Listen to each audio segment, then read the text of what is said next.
Welcome to HP SmartStream 3D Build Manager. In this video, we will be showing you some tips for preparing your models for printing on your HP Jet Fusion 3D printer.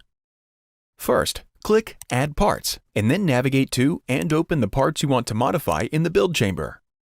Use the icons on the Transform toolbar to move the part to your desired location, and then scale it, rotate it, duplicate it, or move it to the bottom of the bed. If you don't want to manually position parts, click Auto Pack to automatically pack the bed. On the Viewing toolbar, click View and then select a view position to change the perspective.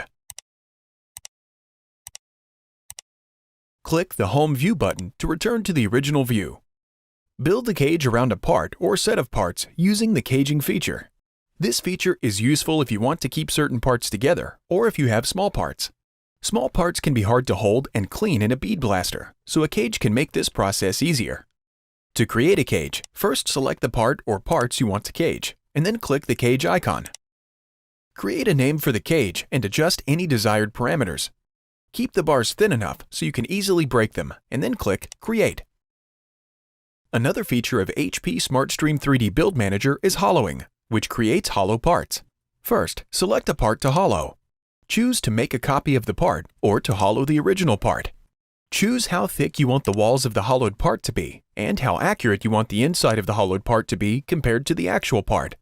Note that when creating hollowed parts, a hole is not created to release powder that is trapped inside the part during printing. The hollowing feature should only be used to make parts lighter and save fusing agent.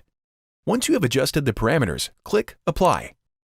On the Viewing toolbar, select the cutaway view and then adjust any desired settings. The parts are now ready to print.